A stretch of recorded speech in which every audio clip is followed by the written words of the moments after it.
Previously on Going Public. Together, we can be one of the biggest companies in Australia. A group of Apple computer dealers gave themselves 6 months to merge their shops and list on the stock exchange. Apple. I don't think they're going to float this business for $100 million. But some felt they weren't valued highly enough. This deal can occur with an expert or without expert. They've held everybody to ransom. Take it to head then. Get them out of the whole deal. That'll make them real happy. 6 small businesses merged into one. And a 32-shop nationwide company called Buzzle was born. But in their hurry to join the corporate big league, there were some harsh truths to face. We're not ready to go anywhere near afloat.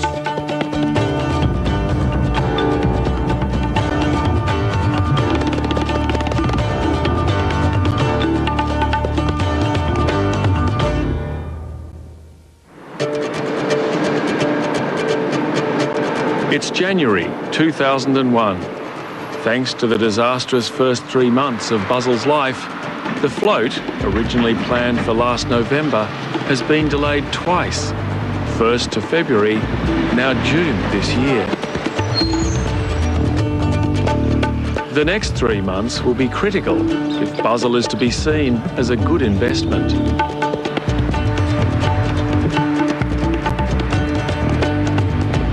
Thomas Qureshi has been Chief Executive Officer for 2 months.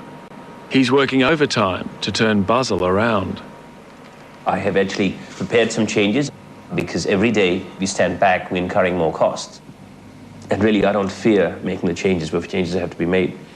It's not a pleasant task, it's not an enjoyable task, but hey, if I don't do it, the consequences are not even worth considering. Being a nice guy is fine, but it's no point being a nice guy if the business is suffering along the way.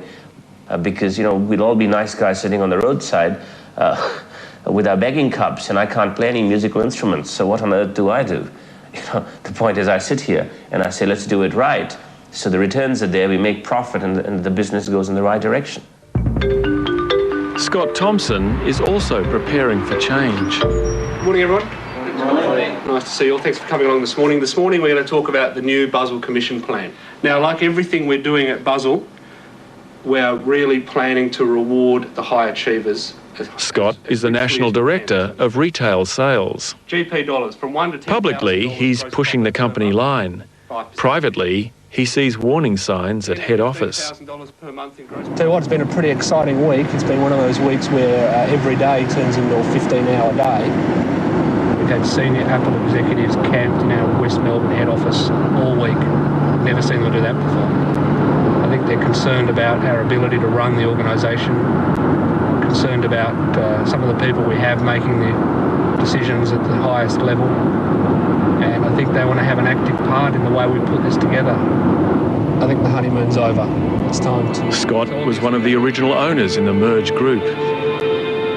But his company was deep in debt, and selling it was his one objective. He found his buyer and was even given a job at Buzzle. Now that things are looking bad, he's decided to complete his exit strategy. I wasn't able to do anything I wanted to do. I wasn't able to implement any of my suggestions. I felt, unable to achieve anything. So I decided it would be best if I left and left it to the people who felt they knew best.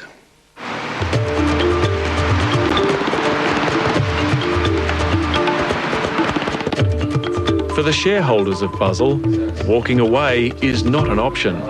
Right, so we've got some Hewlett-Packard printers. How are you going to clear those out? Okay.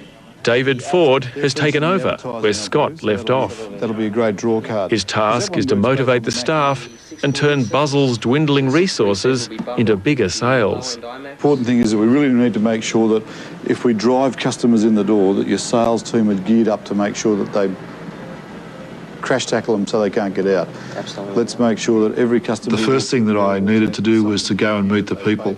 Week 1, I went to every store in New South Wales, and then I went to every store in Victoria, trying to reassure them that, even though there was a hiccup in our accounting and they couldn't do their job, they couldn't get their stock because the thing wouldn't work properly. Well, that didn't matter because we were going to make our way through this. And I really believed that we were going to do that.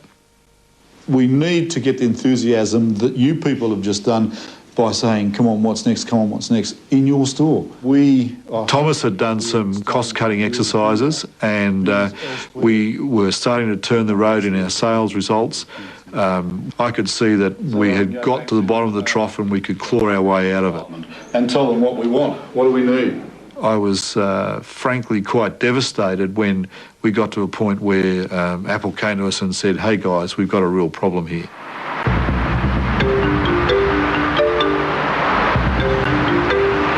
Up till now, Apple Computer has continued to support and supply Buzzle. But with the accounting system in disarray, no one can say just how much Buzzle is making or losing. The debt to Apple is nearly $15 million. We just didn't have up-to-date numbers on how much money that we had spent and how much we had brought in. It's that simple. So it was just impossible to say to anyone what our current financial situation was. As soon as that was fixed and Apple knew what our situation was, that's the same time that they wanted their money.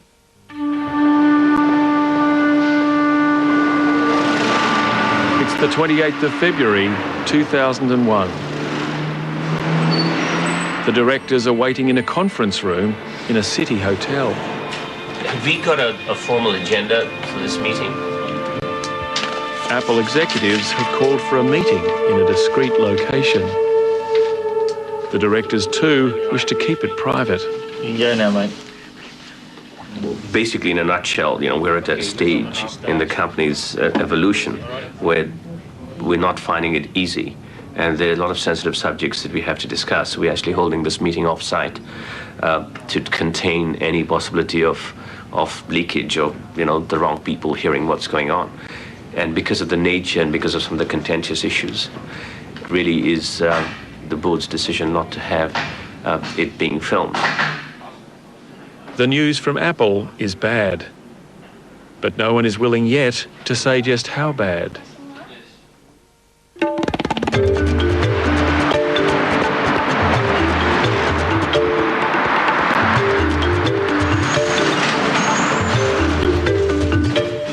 The next day, senior employee Craig Rispin and director George Macresis are more open about Buzzle's options. Okay, this is a situation. We need to assess exactly where we're at, how we might go forward. Of course, one of the options was,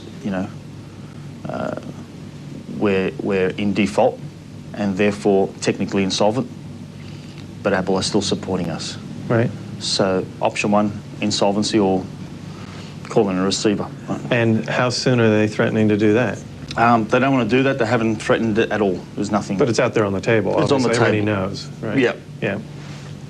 Option two was for investor, and then three is a demerge. They're just trying to split us up. That's the strategy. Because together we have more negotiating power than independently. I agree. I agree with what you're saying. Option three is for them. So they want us to take over, Craig, you and I, take over these 6 stores again. What, go backwards? Sorry? Go backwards? That's right. No thanks. No thanks. Do you want to run stores anymore? No. Totally not interesting. No way. They're just playing a game. The only reason that they won't appoint a receiver now is because we're 32 stores. And the only reason they'd wait for an investor to come in is because we're 32 stores. It's the only reason. And it's the only reason they'll wait. And you can make them wait. This is now chicken. We're now playing chicken now. Okay? And it's easy for you to sit there because you don't have your... You know what? You know what I'm up for. If there's a loss of what? Who knows? What is it? What if it's $15 million? I'm up for 27.4% of that. And they'll come after me. Well, it'll be an interesting next couple of days. Okay.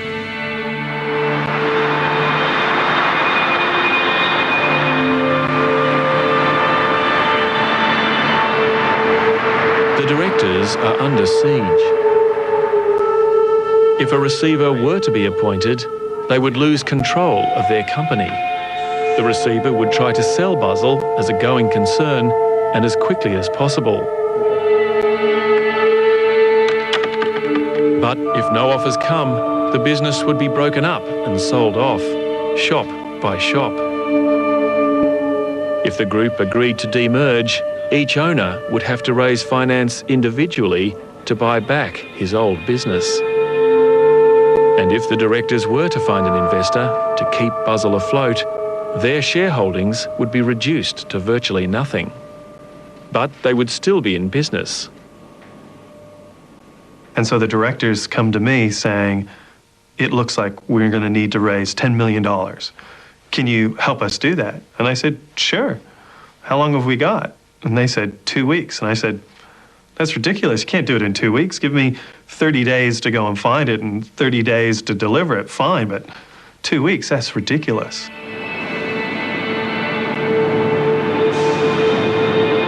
On the retail front, an already bad situation is getting worse. Other suppliers are starting to put Buzzle on credit hold. They want to see the money before they supply the goods. At the moment, we can't purchase any third-party products, so if you can't purchase any third-party product, then you can't complete sales. So the sales cycle is stunted. There's nothing you can really achieve at the present moment. So quoting and selling are fruitless exercises.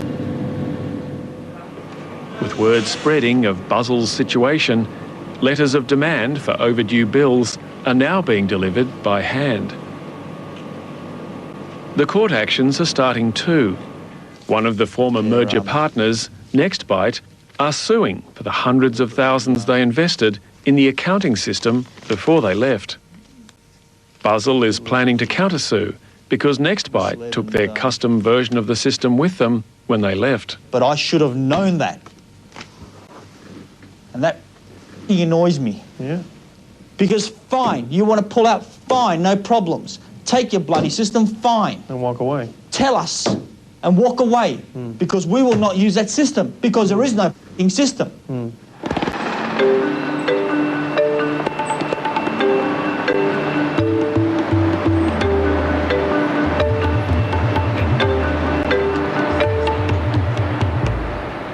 2 weeks have passed since the secret meeting with Apple. With some of the owners hoping for an investor to keep Buzzle intact and others eager to go back to their original shops, the group is fragmenting. But with Apple pushing for resolution, the directors are united in their quest to buy some time. See you guys later. Bye. To meeting at Apple. All the directors are going up to Apple right now, giving them a list of a few points that have to be changed, the terms of the demerger, or else they just can't do it. They had advice from very respected counsel that it just wasn't going to work. It was commercially unviable. If they can't do it, then it means that a voluntary administrator will have to come in and take over the company and run it and trade it out. So that's what it's come down to. Good morning. Welcome to Buzzle Professionals. Frankie speaking. With the directors preoccupied with their problems, no one has taken the time to talk to the employees. We went from having a branch manager who answered all of our questions to having a million directors who sort of are off in la la land that we don't really, ever see. Credit card details. The staff are hearing about their company from people no longer in the group. Now, it's funny that the article said it's about Buzzle, but they got Adam Steinhardt's picture in it. I don't know, it's something fishy there. There are no quotes from Buzzle or Apple themselves. This is strictly a one-sided article from someone that should definitely have known better. Yeah, it's low morale. People don't know. People think they're going to lose their jobs now. The company's going to go and either fold, which is what it said, or demerge. But there could be jobs lost because of that. So everyone's stressing. Got an email from the director saying that, don't worry, everything's all right. which is, I don't really think it's enough. To tell someone by email, yeah, it's all right. A lot of people here I know are chasing other jobs to make sure that they've got something, you know. I'm all right, I'm not married, I don't have kids. All right, man. See you soon. Though Buzzle is still officially one business, the directors are all withdrawing to their old camps. The staff of George Macrea's former shops have been called in for some reassurance. The situation with Apple at the moment is that they're continuing to support us, and that's great to hear that. However, we cannot continue to trade, you know, owing people a lot of money, even though the balance sheet is not as bad as probably $30 million, as some people said. Of course, yes, we owe $30 million, but we've got like $25 million in assets. Currently, we're in negotiations with Apple to restructure the organisation, and one of those is actually to break up Buzzle, called a demerge. But I still believe that there's a lot more value in Buzzle remaining as one entity. I guess Apple's getting a little bit nervous because Buzzle exerts a lot of influence that they're not that impressed about. It's just a question of uncertainty. That's the problem. When there's uncertainty, you just get rather frightened. And as soon as things get clearer, you understand what the challenges are, and you go, well, that's okay, I can address those, I can move, that'll take me some time, or I can fix that. You know, anything can be fixed if you know what the problem is. If you don't know what the problem is, that's when it gets scary. So, okay. So just have a drink and whatever, and have a chat, and we can go from there.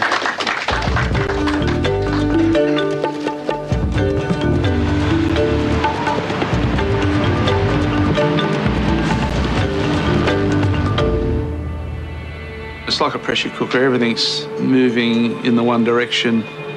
It's going to boil soon and blow up like a volcano. It's probably more complex than when we merged. We've got to get into it and knock it over quickly because Buzzle's bleeding, and we just cannot leave it too long. Staff are getting upset, and we've got to move fast, and yet to move fast you can't because there's so many things to do. Who knows what's going to happen? I'm trying to keep out of it because it's like an emotional roller coaster. Up one day, down the next. That's absolutely terrible. So nothing I can do to help. They've got this work to do, but it's not going to go through, so why bother? We just have to keep working and presume that everything's okay until told otherwise, or else what do? Do we close the shop and just sit around? Do we go home because we're not going to get paid next weekend? Some of the staff are more philosophical. They've been through the receiver routine before. When the staff arrive at work, you find these little men in black suits running around. Little men in black suits amass all the staff into sort of a communal area, and they say, you stay. First they ask you what you do in the company, and they say, you go, you stay, you go, you stay. They close the front doors, and then they walk around and they put little red or yellow labels on each of the fixed assets and on the stock, usually 2 different colored labels. And that's the end. The time for independent finance has run out. The directors are now focused on finding the money to buy back their old businesses. Apple wants all of the directors to participate in the demerge. But at the last minute, directors Donald Hartono and Wing Lu decide to test Apple's resolve. They've stopped all efforts to extract their businesses. All of a sudden, what was an incredible flurry of phone calls and communications going on in the demerger process, it all stopped. It was a deathly quiet out there in land, and so the directors said to each other, it's awful quiet out there. It doesn't sound too good. I sent a text message to my friend in Apple and said, how did we go? Did we make it through the night? And the text message came back, no, I'll call you later.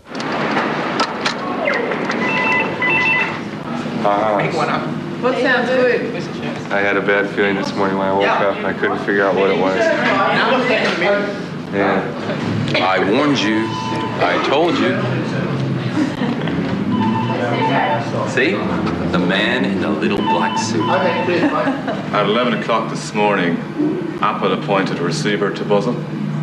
The basic story is that it's business as usual. Just for your information, I don't think it relates to a lot of people, but we've changed, or we're in the process today of changing the locks. And it's just a standard thing that we do upon appointment, particularly when you've got potentially disgruntled creditors and items that can be, lifted up and gone pretty quickly. So it's not a reflection on any employees or anything like that. It's just something that we do as standard. Okay, come on, business as usual. Open the doors. It's the 30th of March, 2001. Buzzle has been in business just 6 months. Today, the receivers will visit every shop, talk to the staff, and change the locks. I've seen this place be ripped apart, the staff sent off, or inevitably their pay cut till they've all left. Every asset stripped out of the place, the mood gone from it, and rearranged, the customers driven off, and the whole thing just basically stripped and ripped apart. No, so far the directors remain far removed from the scene. They are probably reeling from the announcement, but that's only a supposition on my part. It's probably starting to hit me more now. At the time, it was just a process. Its implications of the receiver hit me later rather than at the time. See what happens for the time being. Just look for new opportunities, depending on what comes about, at what time, who makes me an offer. And it's changed something in my life quite significantly, and that is that I can't do what I've done before for other people again. I have to do it for myself. I can't be the person that they take everything from and then discard. So I have to do it myself, and that's what I'm going to do. I think we all accepted that it was a good deal for everybody, for customers, for staff. We just didn't pull it off. They've given us keys. They've just changed the keys. They haven't taken anything off us. They just changed them. But I'm going to go downstairs now because I think they want them back. Don't know how they want us to run a business, how we meant to open the shop up, but we'll go find out. I didn't know where I was going to go. I didn't know what was going to happen next. I had no concept of what it meant to go bankrupt.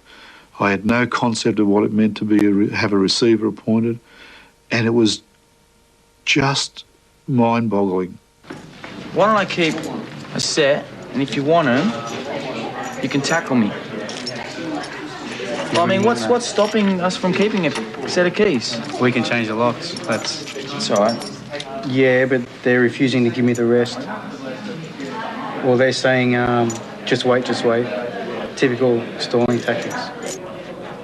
The dream of wanting to own 20 stores and list a company was something I wanted to do at a different point in my life. I've moved on from that, and for me there are other priorities.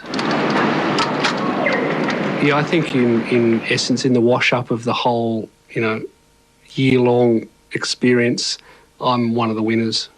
I sold my business successfully. I have a great home life, and I'm just looking after my kids. We got buzzled. Yes, we got buzzled.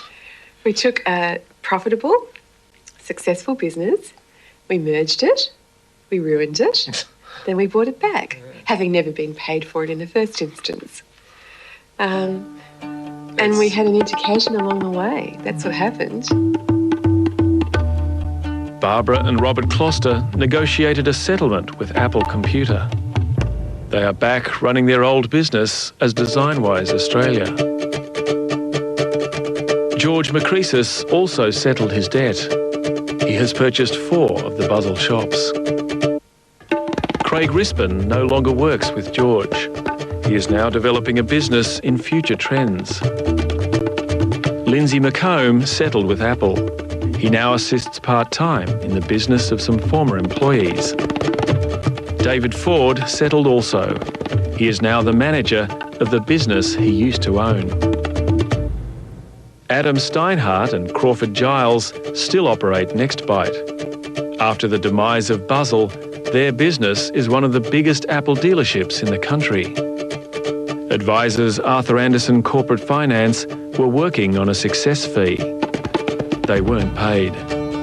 Simon Reynolds and his branding agency, Love, received only a small fraction of their fee.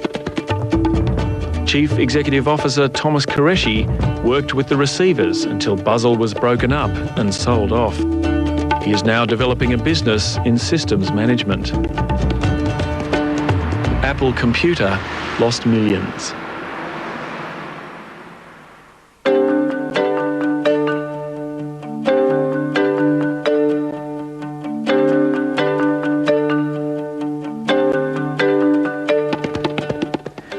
That was the final of Going Public. In a moment, to look at rising stars beginning next week. For a comprehensive roundup of the latest business news from Australia and around the world, tune in to the Business Report, Saturday morning at 8 on Radio National. Stay with us now for The Bill.